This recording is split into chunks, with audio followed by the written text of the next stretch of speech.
Hello and welcome to Seattle City Makers. I'm your host, Jon Scholes. Well, hello everybody, and welcome to our latest episode. I'm freshly back from a trip to Washington, D.C., and had a great time with a number of my colleagues from downtown organizations around the U.S. We were doing some Hill visits with members of Congress and their staff and lifting up some city-making opportunities and challenges where the federal government can play a role, including investments in public safety and homelessness, and the opportunity to advance federal incentives to support the conversion of office to residential in our downtowns. It was a great visit, and just love the D.C. area and their downtown. It looked and felt great. We had a great stretch of weather and got into the 930 Club for some music and La Diplomat for some terrific food, and wish I could have stayed a few more days. So in any event, we welcome you to our latest episode where I'm joined by Dominique Alex, the CEO of Mary's Place in Seattle. Mary's Place has grown from a $32,000 a year budget in 1999 to a $30 million organization. Last year, they serve approximately 1,400 families experiencing homelessness, provide more than 230,000 nights of shelter, serve nearly 700,000 meals on an annual basis, and helped 656 families find housing in 2022. Dominique was named the permanent CEO of Mary's Place in October of last year after serving a stint as the interim CEO and previously as the organization's chief program officer since 2001. Prior to her time at Mary's Place, she spent 7 years with the Children's Home Society of Washington. She's a Seattle native and a graduate of the University of Washington. And Dominique and I discuss the big shoes she's filling and her own shoes that she's bringing to the role, stepping into a position after Marty Hartman last year, Mary's Place founding executive director of more than 20 years, announced her retirement. We also discussed the state of family homelessness in our community, the priorities of Mary's Place, and Dominique's vision and values that guide her work. I hope you enjoy my conversation with Dominique Alex, the CEO of Mary's Place. Thank you for making time for this. Thank you so much for having me. It's nice to have you here. And congrats on your pretty recent appointment as permanent CEO of Mary's Place, right? Was it February? It was, February was when we made the announcement. So, yep.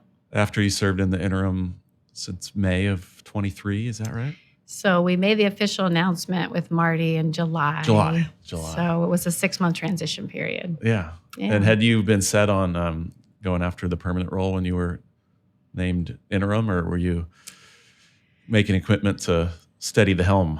Yeah, that's a great question. When Marty and I first had a conversation about this role and her transitioning, I had an opportunity to have some reflection time about what does this role really mean, and have some conversations with the board. And we agreed to really try it on for size, right, in that 6-month period. And so what happened to me over that time was that I fell in love with the role. Yeah. I loved the work, and I knew that I was really attached to the mission and all of the work that the good folks do alongside me every single day, and just seeing families be successful in their journey to stable housing. And they fell in love with you, apparently. Well, they were already in love because you were there before, right? As the chief program officer? Yeah. Right? Yeah. So they knew you. Yeah, they did know me, and we said it was a good match. So they moved forward together. How do you think about following someone who was there, 24 years, right? Yeah. That's a unique set of circumstances that you've entered into. Someone of Marty's stature and has had great success and been so closely affiliated with Mary's Place. Yeah. It's one of those things where it's really a privilege to be able to have a 6-month transition period and really 2.5 years with someone that has really grown from a place where we were a Women's Day Center back in 1999 and really responding to that crisis at the time. And over time, just the evolution. Where was that first day center? Remind me. Yeah, the first day center was right down here in the heart of Seattle, downtown. And we still have our Women's Day Center in the basement of the Gethsemane Church, right off of 9th and Stewart. So, and it moved around a little bit it did. After the first one in the 90s, right? Absolutely. Yeah. So just a lot of faith-based organizations being a part of, supporting, responding to the crisis that was in the moment, right? And so later on just evolving into family shelters and just responding to that crisis and just being malleable and bringing community together to be a part of the solution and making sure that no child slept outside, right? And so that has been an honor and a privilege to have been able to be a part of being mentored and working alongside and partnering with Marty. And then to this day, being chosen to be in this seat. Often people say, those are pretty big shoes to fill. And I hear that and I feel the gravity of that. And I also say I bring my own shoes. Yeah. Because you do have to continue the journey, right? So that's where I'm at. So it's been an honor and a privilege, and so filled with gratitude that I had that opportunity with her. How have you been, since being named the permanent CEO, how have you been spending your time? Do you have sort of a 100-day plan that you've written, or you've been super intentional about how you think about the first few months in that role? Or, is your plate so full from doing the interim job since last summer that you're, continuing with on the course you were on? But do you think about this unique moment of the first bit of time here? Yeah, I would say officially. Yeah, the work has never stopped. Yeah. Right. So for me, you may have a title change. There's been a lot of transition in this agency. So there was a lot of intentional planning, right? Because anytime you have change, you have to make sure that you're listening to the people, you're building those relationships, you're creating that stability. Because for some people, change is scary, right? And for others, it may be really exciting. And so for me, it has been looking at this process really intentionally and really being mindful of all of the people that have been a part of this for a long time, those that are new, but really keeping our guests at the center of all of that. And so, yes, through the transition, there was a period of time where it was like very intentional on how do we do this transition together when Marty was still here. And then today, I would say when I was officially named, the CEO in that seat, just being really intentional about like the way of moving forward and what that vision is for the agency while I'm in this role as CEO and working alongside the board, our staff, our guests, and the community. So lots of intention. I don't know that it's a 100-day plan, but we're in the middle of strategic planning right now. And so definitely kind of creating that stability and visioning as we move forward. How do you balance your own, having your own ideas and vision and priorities against what's, been a story of a lot of success and growth and an expansion of programs and services and helping more families over the last several years? How do you balance bringing your own imprint and perspective to the work? One of the nice things about being here for the last 3 years now is that I've been a part of building and with the team that's there and those that are new. And so it isn't like a night and day experience of like, all of a sudden we're going to start doing these things. We have a 3-prong approach at Mary's Place that really focuses on our family shelters and really trying to bring people in who have that need right now. We also have our mobile outreach team that works with families in their cars, their tents, and really trying to find that housing solution from wherever they're at and providing supplies. And then we have prevention, and that's something that's newer to us, really trying to keep people in their hard-won homes and moving upstream and avoiding that trauma on kids, right? And really thinking about how do we keep people from those generational cycles of homelessness. So for me, that 3-prong approach, I was a part of building that. And so that's not new. It's just how do we really lean into that and really make that our Mary's Place way of being and living into our mission and our vision. And so I wouldn't say that there's a ton of new around that, but there is new to us is like we've got an innovation department. We're really trying to lean into equity, right? And so some of those pieces are how do we do that? And then bringing in those partnerships because we don't do this work by ourselves, right? And so just making sure we can get the best outcomes for people so that when they're with us, it's brief, and then they don't have to come back to us ever, right? And that's done not just with the folks at Mary's Place, but also with everyone around, right? It takes all of us. So you see your role is less about defining the what you're doing because it's been defined through your strategic planning and the success you've had, more about how you execute on it even more effectively. Yeah, absolutely. And how do you approach the prevention work, and how did the organization come to make a decision that that's an area of work that you needed to be in where you weren't before, where you were doing the outreach on the streets and getting people off the streets immediately and building and setting up shelter and day center? How did you come to decisions around the opportunity for more work in the area of prevention? Yeah, I'm a big fan of prevention. I was in early learning, comprehensive early learning before I came to Mary's Place.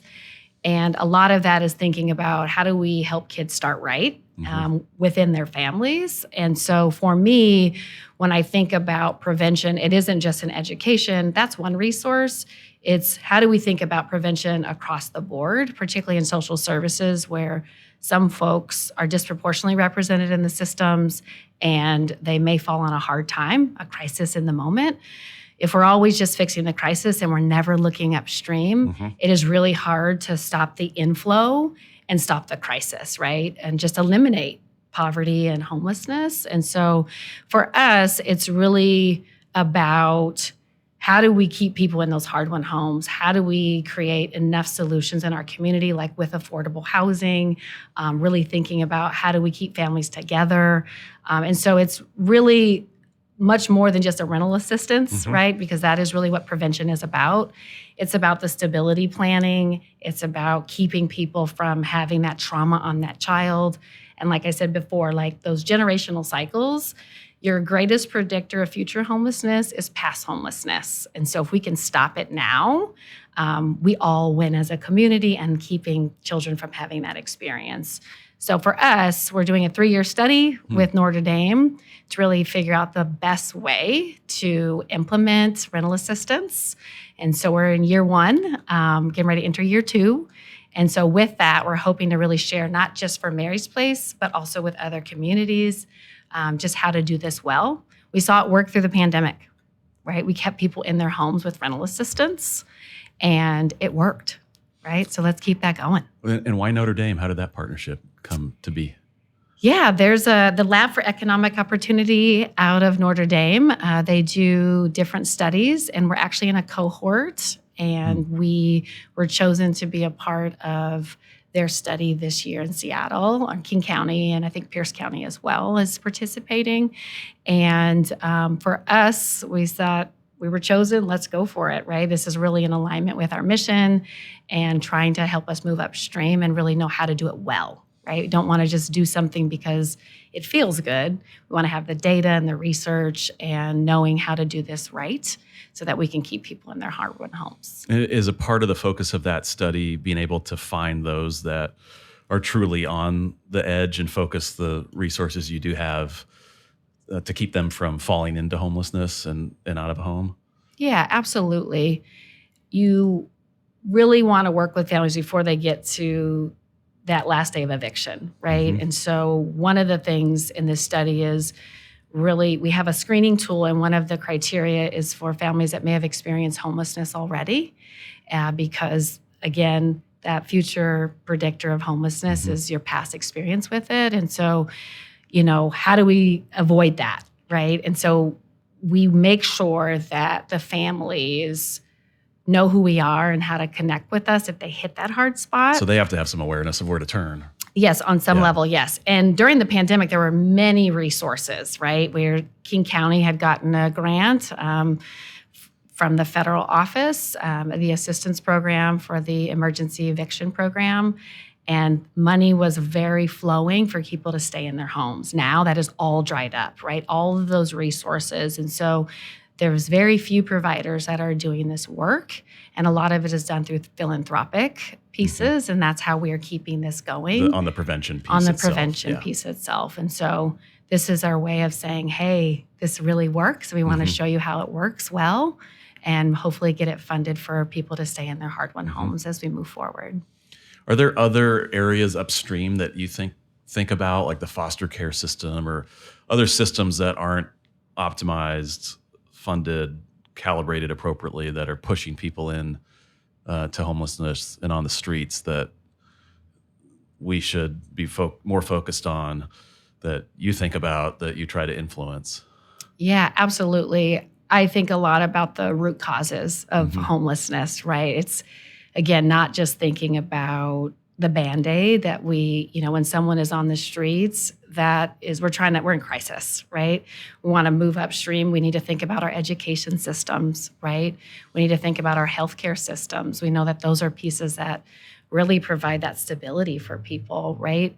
We have kids that are sleeping in their cars with their families, and they're waiting for their treatment outside of the hospital, right? And parents are having to choose between making sure their child gets their treatment every day or working the job, right? Those aren't choices anyone should have to make, or paying their rent.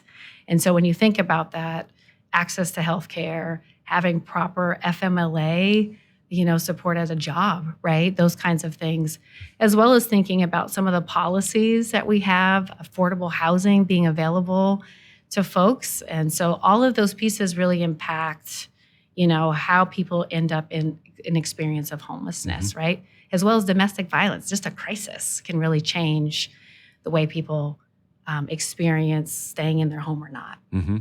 How do you think about the role of trauma in people's life, as well as the breakdown of the family as factors in those who experience homelessness? I've visited the First Community project down in Austin that Alan Hart developed, and talks a lot about the breakdown of the family and trauma in the lives of individuals as really central causes in people's experience with homelessness. And I feel like we talk maybe less about those factors in this part of the country, and talk a lot about economics and lack of affordable housing because of an affordability crisis in this community. But how do you think about trauma and the breakdown of the family? Trauma is really complicated, right? And I would say that when I think about the families that we serve, particularly children, there's impacts on the brain for children that disrupt their learning, right? If you are displaced because you've had a domestic violence situation happen in your home, you're now living in your car. You're no longer a part of your community. You are displaced from your school, and that has impacts on your ability to thrive in life, right? And so those small things become really big things later in life. We may not see them in the 2-year-old.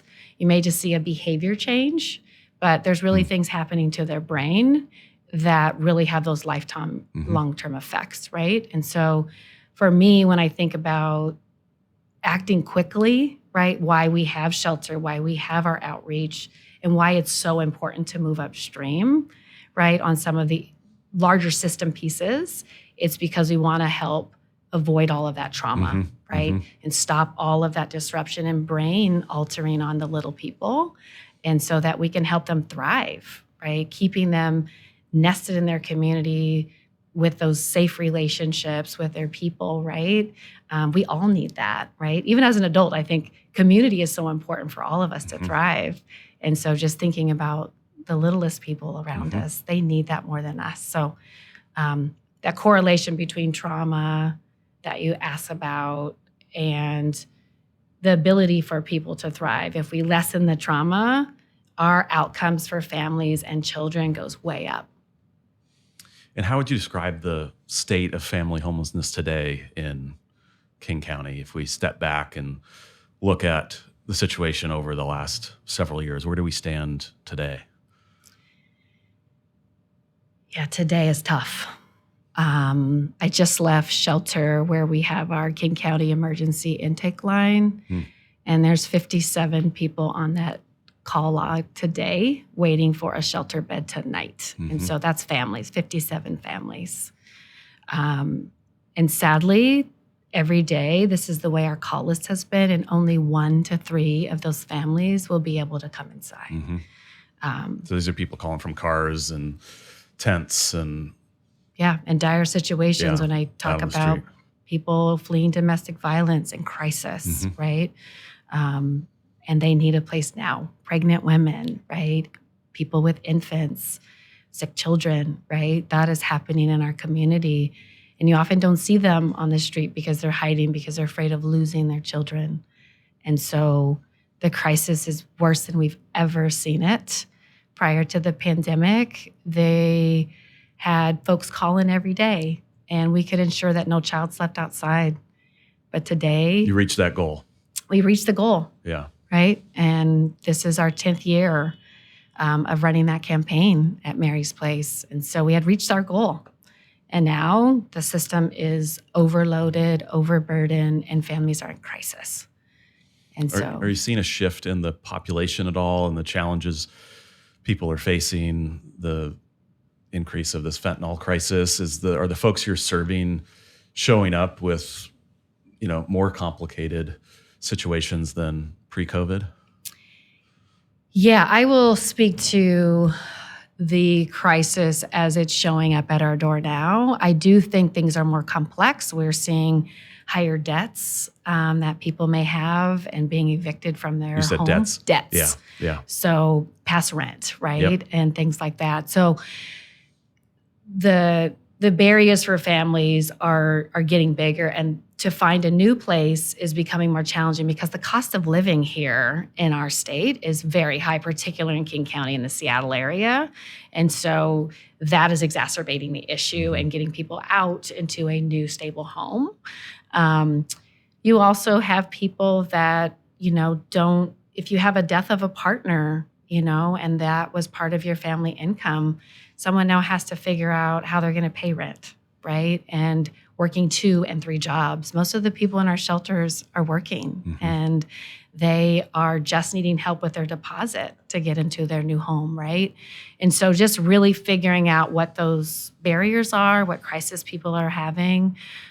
We have a comprehensive team inside of our shelters that really supports our youth, making sure kids get to school right away, right? Some kids have missed a lot of school. We need to get them connected right away, right? And then we have our health team. So some people that show up may have never had prenatal care because of their crisis they've been in, right? So our nurses are really connecting them immediately to the supports that they need so they can have a healthy, thriving baby and, delivery. And so I just think about all of the complexities.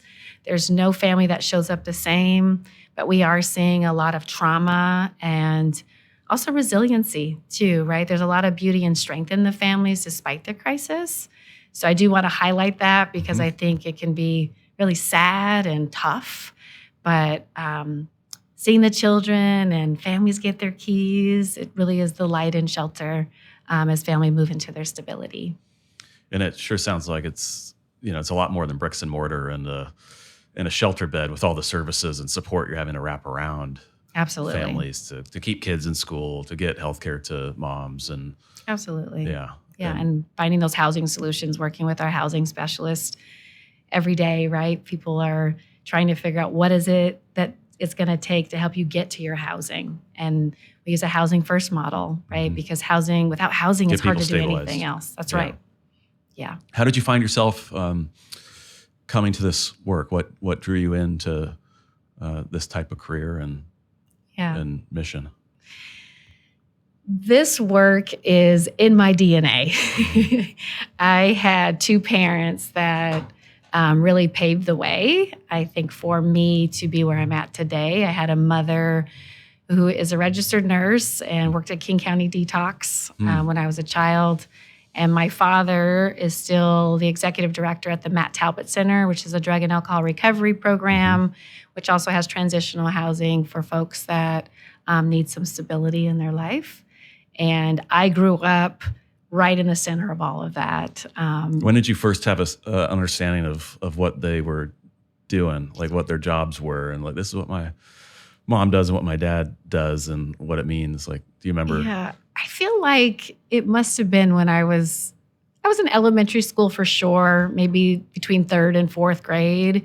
The conversations at a dinner table are a little different when you have 2 parents. I mean, a nurse is sort of easy to understand for a kid, but a detox facility that's a little it different is wrinkle. Really different. And I also would say that even some of what was being identified as people when we would walk on the streets in downtown Seattle and you're saying hello to folks and or people become part of your family that are just part of the fabric, right? It's the love and the light and the hope and the restoration that my parents walked the journey with people, right? That I was a part of, just being there playing cards with the guys in the day center. And it sounds like they were pretty transparent with what they were doing, what they were seeing, and not trying to shield you from some of the tough stuff. And I think there was a level of, kids. I think my parents sheltered us enough, or I guess protected us in those spaces. Would never put, like kids being in those spaces. There has to be a level of a community, I think, where people understand that kids are here, right? And we were just a part of, the family. And that is what the Matt Talbot has always been about. And they still are today. And helping restore families and bring them back together, right? That people that may have lost their children. And so that has always been a part. Christmas parties where Santa Claus was there, families showed up with their parents that may have gone through recovery and treatment and, on their sober journey. So always been a part of whom I am, and being, I think, servant leaders in the community, and did whatever it take, give you the last dollar in their pocket to buy your burger at Dick's. Making sure, they knew their name. You were not just a person on the street. We knew those people are. And so today I even ask people, what is your name? People want to be seen, valued, despite their hardship in their life. So that's what I hold. Everybody likes to hear their name said, right? That's right. Was there a moment where you remember making a decision that you wanted to commit yourself to that type of work? As a child growing up in an environment where you see people struggle, I knew I always wanted to give back to the community. And so I got my master's in teaching, and I was in early childhood. And most of that was really thinking about how do we get kids to start right and help them thrive from that space where the brain is developing rapidly, helping parents understand these are the things and the tools that help you thrive, but also learning from them and being partners with them and providing those resources. And so for me, it was always about how can I start earlier? So that has always been a part of, I think, that experience I had as a child, like growing up and watching the homelessness on the streets here in Seattle, to a place now where even the work we do at Mary's Place, at least more than half of the folks we serve are children. Just last year, we served over 3,900 kids across all of our programs. And so I've always been dedicated to being a part of families, and it led me here. So I really think about my experience as a child and that early learning experience. I really have married those two worlds. And I'm continuing to be a part of a mission that is helping families and children thrive, right? So that's always been a part of my DNA. And how can I do that with community, and really listening to people to know what they need to thrive, right? It's not about what I think. It's about also the people living it every day and what do they need, and so that we can be responsive as a community to that. Are there certain qualities that you think have been most important to your success and your leadership growth?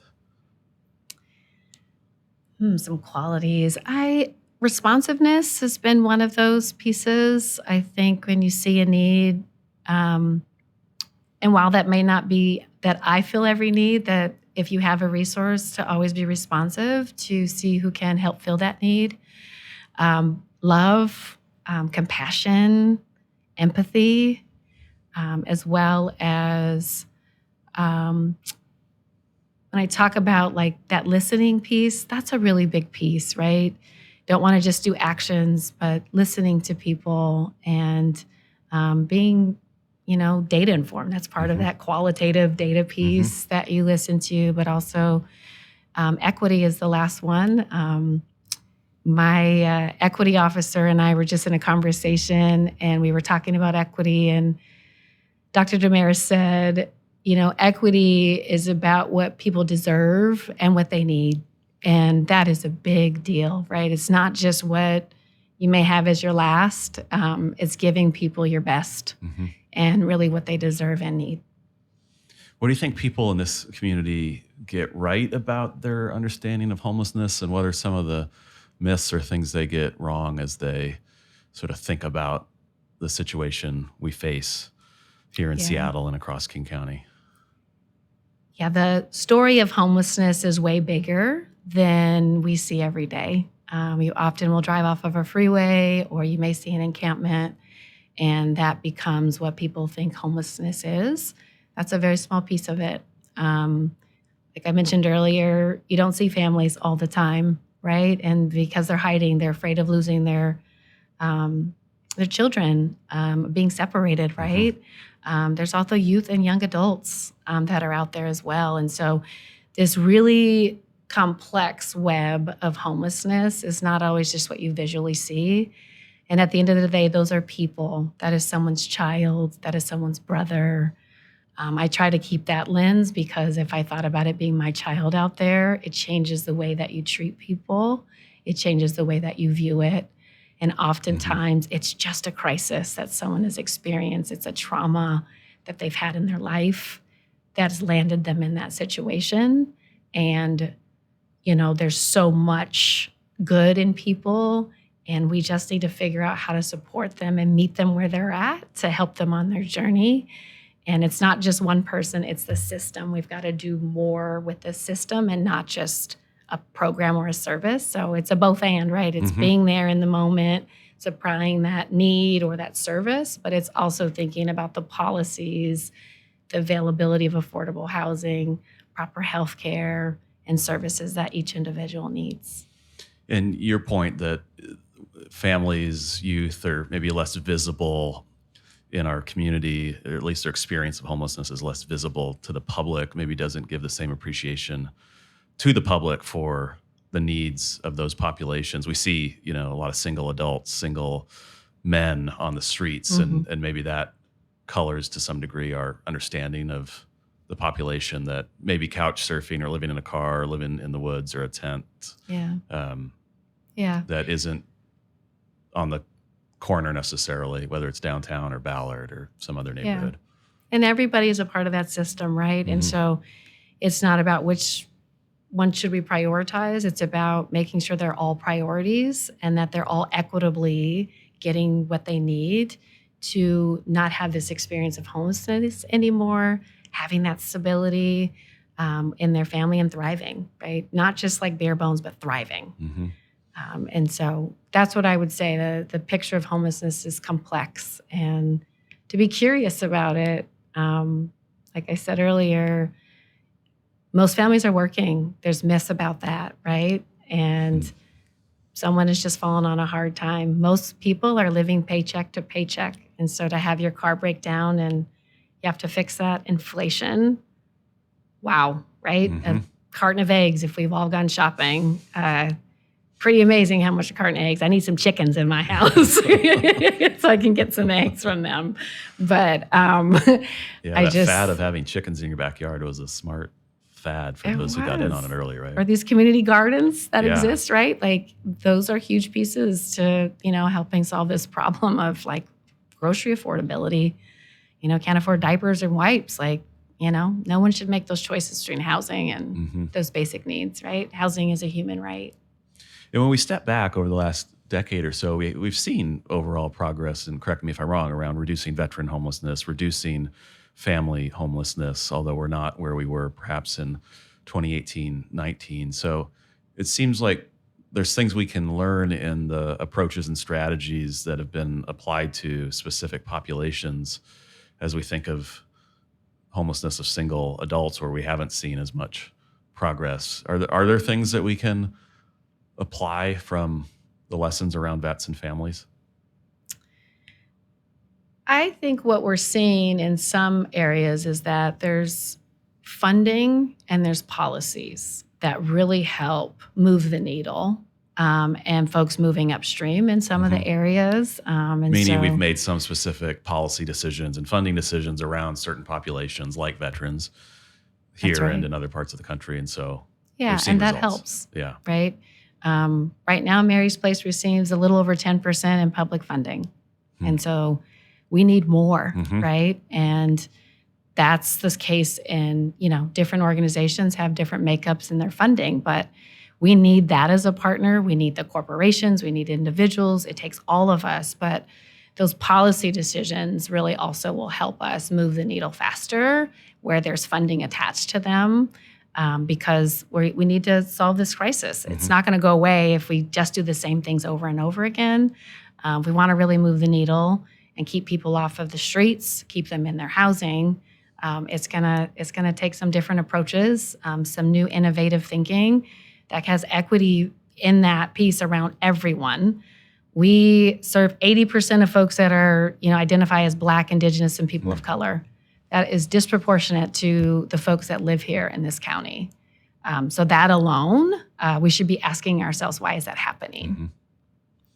I talk to other housing providers that are mostly serving, single adults, and they're certainly coming front and center with the fentanyl crisis as how it's affecting their population and who they're seeing come into their buildings. Are you seeing an impact of the fentanyl crisis with those that you're serving? So we serve over, we serve thousands of people every year. I think what's really complicated about the fentanyl crisis is that what you see every day is, news that is really complicated, right? And people are overdosing accidentally, right? And the drugs that are on the street are very toxic. And for us at Mary's Place, if we have families that are having a tough time, we have resources available with our health team, our behavioral health team.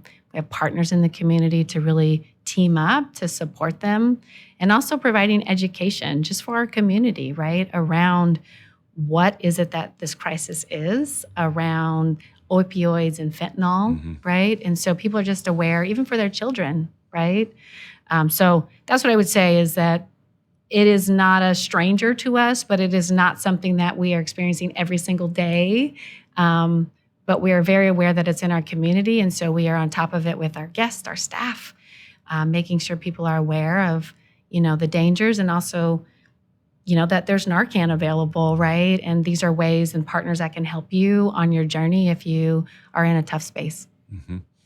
So you experienced a lot of growth over the last 20 or so years with Mary's Place and your programs. What do you hope for the next 5? I mean, do you have the expectation that you can sustain that level of growth and investment as you work to meet this need and get back to a reality and where no child sleeps outside?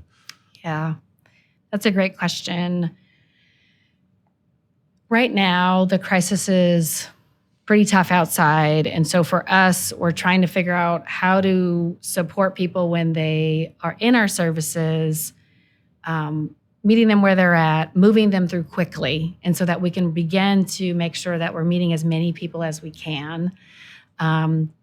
I think we've hit a tough spot right now, right, where the crisis is worse than we've ever seen it. Evictions are higher than we've ever seen it, kind of post-pandemic, a lot of those pieces drying up. And so as I look forward, it's how do we address this crisis right now, continuing on that path of prevention to do those learnings, and leaning into that 3-pronged approach of shelter, outreach, and prevention, and just learning how to do that better and better every year, because that is where we're going, right? And we believe that it takes all 3 of those strategies in partnership with other people in the community, organizations, just different partners to be able to support, and the guests, right? Like being a key voice in where we go the next 3 to 5. But we are in a place where the 3-pronged approach is where we're leaning into as we move forward into our future. How has the formation of the Regional Homelessness Authority in the last couple of years affected your work, and how do you think of that approach today, given that there's an interim CEO, a number of the executive and leadership team have recently left, some questions about the structure of how it's governed? Should we stay the course there and shore up that organization, or for your work and the population you're serving, does it really matter necessarily whether it's around or not in 2 years? Yeah. KCRHA has been a partner with us since its inception. And we believe at Mary's Place that having a centralized system that supports all of the homelessness systems across King County is where we should go. It is a place where, providers can get information, funding, really thinking about strategic planning, listening to all of the different folks across sectors, right? So when we talk about families and youth and young adults and thinking about single men and women, right? Those are all populations that get served in that central way. And so I know there's been a lot of change. I know there's been a lot of growth and, let's rethink. But for us, we want to continue to be a partner and seeing the success of KCRHA and helping them, whatever way we can be of support. We do believe that it's the right way to do the homelessness services in our county. And so we're just optimistic that, things will smooth out here under the leadership of the new interim CEO in partnership with others in the community.